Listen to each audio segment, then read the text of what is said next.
Will you confirm that if I have intention to import goods, the first step should be to apply an import accreditation? Yes, Your Honor. Without that accreditation, I cannot import goods into the country. Yes, Your Honor. Okay. You made mention about 12,000 accredited importers, which later on, you deleted the 4,000 because they are remiss with respect to certain requirements. Question po, Commissioner, ano po ba yung requirements natin for purposes of importers accreditation? You have to specify in your application what specific goods you're going to import. You have to show certificate from the bank that you have deposited a specific amount that makes you capable of importing that goods. You have a verified office that can accommodate the transactions of importation, business permits, and so the usual permits that the government issues when you establish a business, Your Honor. For me to be able to inform this office, Commissioner Faeldon, mayroon po ba kayong pinoprovide na form where I should fill in the goods I intend to import? Yes, Your Honor, we have the packing list that you're supposed to submit to the customs list of those goods that you're supposed to bringing into the country. Commissioner, we're still on the process of importers accreditation.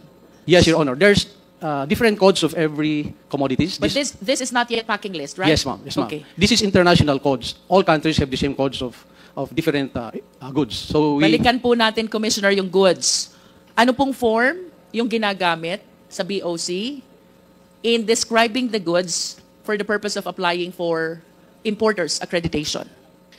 I cannot remember the codes. There are thousands of codes, sir, representing specific goods, sir. But the form is provided by the BOC. Yes, ma'am. It's also in the website. It's publicly accessible in the website of BOCs. Is it correct to say that in the form there are codes that you mentioned?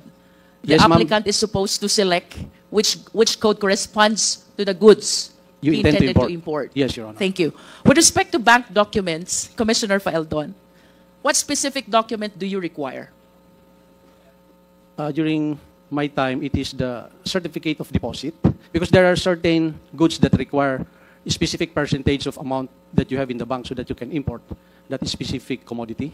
So these are the small nitty-gritties that the Accreditation Management Office has to verify before they will approve their accreditation, Your Honor. Sir, would it be correct to say that the amount required per certificate of deposit depends on the goods to be imported? Yes, Your Honor. If you intend to import just few items of commodities, you are not going to be required to deposit large amount of money. So it's going to be the specific percentage vis-a-vis the intended commodity to be imported. I am no longer particular about it, Your Honor, but it can be verified, Your Honor. How about with respect to the office? What particular document do you require? There's a list of the requirements issued by the Accreditation Management Office. These are publicly accessible in the website. So you have to go to Customs and present all these documents. These are the prerequisite requirements, and you'll be interviewed. And I assume the office has to be verified, and all the other documents that is listed, that is submitted by the applicant, Your Honor. You mentioned that you verify the office address of the applicant. Is that correct? That's supposed to be some of the requirements because some of the 4,000 we delisted, when we verified those addresses, it's actually non-existing addresses. That's why we delisted them. So there are so many importers and brokers who do that. So when we try to vet the airing and the fly-by-nights, we found out that 4,000 at least were airing. That's why we delisted them. That's during my time, Your Honor. In other words, Commissioner Faeldon, by practice, you did the verification of the office address. Reason why you were able to discover this 4,000, which accreditation you deleted already. We tried our best to clean the list, Your Honor. You also mentioned about business permit, correct? Yes, Your Honor. So it discloses the company name and even the company owner. Tama po ba?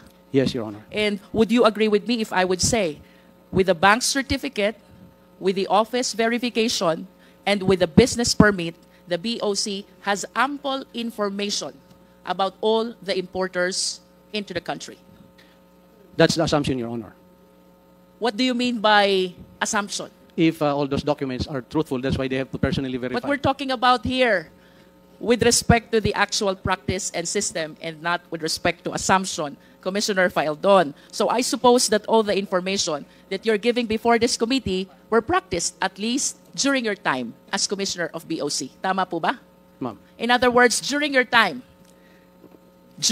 Commissioner Faeldon, all importers information are within the safekeeping of the BOC, considering the ample requirements that you are requiring initially for purposes only of importers accreditation? The newly accredited importers during my time, I specifically instructed the chief of the accreditation management office to be very stringent, not stringent, but to be very careful about accrediting, because at that time we were delisting more than 4,000. So we do not want to replace them with another airing importers and brokers, Your Honor. In all fairness to you, Commissioner Faeldon, because you were the one who deleted this 4,000 because they are not compliant with your requirements and your rules, it is the humble submission of this representation that having applied that system, then you have all the necessary information about the importers accredited by the BOC. That is a manifestation. With respect to the documents which you are requiring from the applicants for importation or importers accreditation, question, Commissioner Faeldon. Alam nyo ang pangalan ng importer? Of course. Hindi po, ma'am.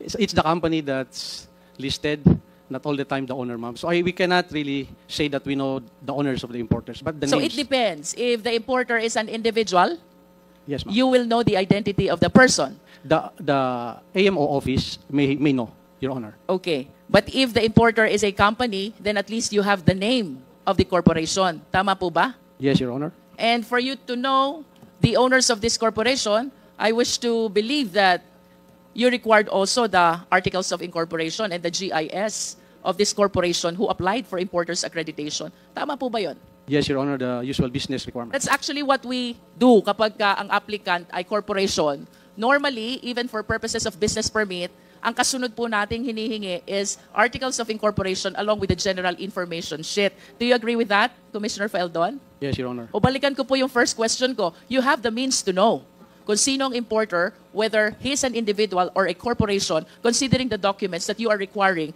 during the importer's accreditation process.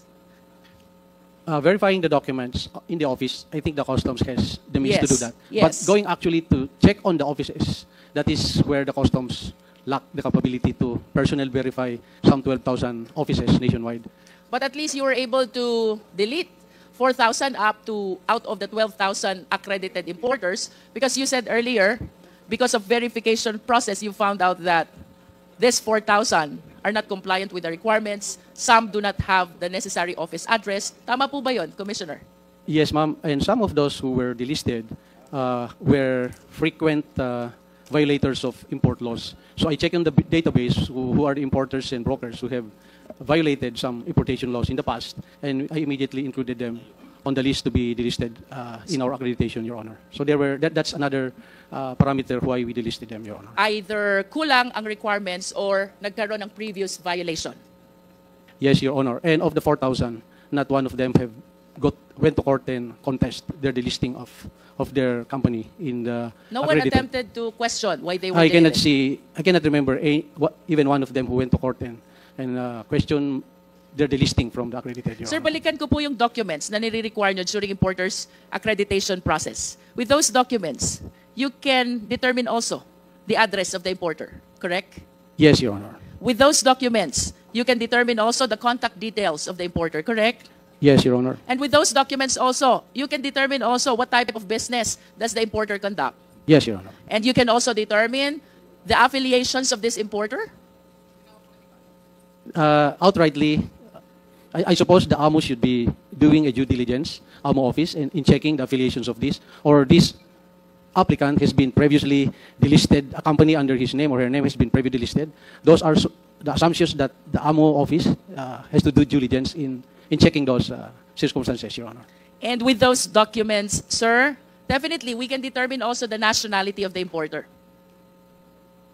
Of course, because Yes. there should In be a conclusion, nationality sir, written under the SEC or DTI registration, Your Honor. In conclusion, Mr. Faeldon, if I am an importer, generally speaking, it is very difficult to hide basic and important information from the Bureau of Customs. Do you agree? Yes, Your Honor. Thank you. I wish to direct my next question still to the BOC. Commissioner Faeldon, are you aware of this shipment number MCLU 61881? I'd like to request Your Honor to please refresh my memory.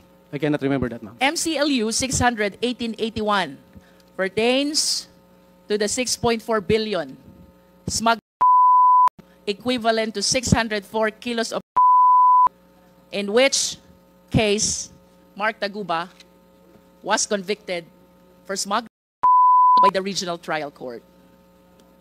That is MCLU 600-1881. Kanina po, Commissioner, you said, you admitted, with the documents which are being required during importer's accreditation, walang kayang itagong information ang importer sa inyo. Now, the question is, sino po ang importer nitong 6.4 billion? Hindi ko na po matandaan, ma'am, kung sino po yung importer niyan. That importation has been the subject of a long court litigation. I understand, Commissioner, but this is an incident which really shook the BOC, especially during your term. Tama po ba yon? Yes, ma'am. If I may... And of course, the first question that you wish to be answered, considering na may nakapasok na 6.4 billion, sino ang nagpasok nito sa Pilipinas? I want to refresh your memory, Commissioner Faeldon. Walang makakapag-import without the importer's accreditation. You likewise said, with the ample requirements which are being required from the importer, walang kayang itagong information ang importer from the Bureau of Customs. Now, we are talking about this specific shipment that pertains to 6.4 billion, which shook the Bureau of Customs and even your leadership of the BOC when this apprehended in the Valenzuela warehouse. Question, Commissioner. This is something na hindi mo dapat nakakalimutan. Sino po ang importer nito? I would like to be given time to check on who's the specific importer of that. The sequence of that apprehension, I can relate to this court, If Your I Honor. may interrupt, Commissioner Faeldon, would you agree with me if I would say that as head of the BOC, nalusutan ka ng 6.4 billion nakapasok sa bansa, that is equivalent to 604 kilos, di ba? The first question that will pop up in your mind, sino ang nagpasok nito? Because you are answerable during that time, at least being the head of the Bureau of Customs. I find it strange that an incident as big as this during the time ay makakalimutan nyo po. This is something na hindi nyo dapat makalimutan because it casted doubt to your Your Honor, leadership as head of the BOC. Ang alam kong nag-import, sila Taguba. But I want to be corrected if hindi po sila ang nag-import niya. Nagparating sa bansa. Yung importer mismo, in the packing list, because this is, ma'am, if I be given just 1 minute to explain this, so that you are correct, ma'am, the nation has to know the truth about this. You may agree or disagree with me, ma'am, but please give me a chance to. Because this has been tackled by the nation in 2017. This importation, ma'am, the existence of a possible that came into the country was relayed to us by Chinese customs. I received the information 10 o'clock in the evening. By 2 a.m. following day, that's just 4 hours, nahanap na po namin kung naasen siya. So that's why I beg to disagree that nakalusot po sa amin. Hinanap ko po, ma'am, because I was given the information that there's a na galing sa China. And the information was given to us. So I give instruction to the intelligence division, I give them the information and they look for it. So that is how at nahanap po namin, ma'am, not a single kilo went to the streets. I think yung sinasabing nalusutan, yes, I take the responsibility since 2017. But if you read the Customs Modernization and Tariff Act, there's a clear delineation of the tasking of the commissioner and the customs collector. And in that law, it's very specific that only the collector has the right to release shipments. So of the 38 ports, it is impossible for the commissioner to check every shipment. That's why it is delineated to them by the law. The verification and authority to release all those shipments does not rely on the commissioner anymore. It is now on the individual port collectors. So, but when I received the information that there is a possible importation pass through customs, it took us 4 hours to locate that, ma'am. And I want to take that as something that I did good, contrary to the perception that I let it go. I did not let it go, Your Honor. Commissioner Faeldon, let me complete the context of my question. With this representation, made use of the term nalusutan. Nahuli niyo yung pero hindi niyo nahuli yung importer. And today, I'm asking you, sino ang importer? You cannot even say. An information which is supposed to be highly important because of the huge amount of prohibited which were apprehended by you. Hindi ho ba? Quite strange yan na hindi nyo matandaan, or perhaps you did not bother to check, sino po ang importer nito? For me, Commissioner Faeldon, it is not enough that you apprehended the you should have arrested the people responsible for the shipment. Kung parehas nyo pong nahuli, you might be correct. Hindi po kayo nalusutan. Pero nahuli nyo, hindi nyo nahuli yung tao, I hope, with all due respect, you will understand why I use the terminology nalusutan ang BOC. Yes, Your Honor. So let me go back to my question, Commissioner Faeldon. Would you like to... Mr. Chair, in the indulgence of Congressman Luistro, hindi yata sinagot ni Commissioner Faeldon kung sino yung importer. Please tell us kung sino yung importer. I will tell you immediately after I get the name, Your Honor. I do not want to be saying person here na hindi pala siya. I want to make sure that siya po yun, sir. I am asking someone to... Then you do not even know right now? You're not even sure right now? Ba, ay pambihira naman buhay ito. You should be sure right now. Kung nakahuli kayo ng ganyan, hindi nyo alam kung sino yung importer? Sir, gusto ko lang sana ma-verify talaga, sir. Kasi well, you I cannot better tell us remember later the on specific who. name anymore, sir. So, because look, you'll be accountable to this. Nakahuli kayo ng pero hindi mo alam kung sino yung importer. Sir, within the day, within this hearing, I will name kung sino po yun, ma'am. I just want to make sure that Thank you, Mr. I will Chair. get the correct name. Congresswoman Luistro. Yes.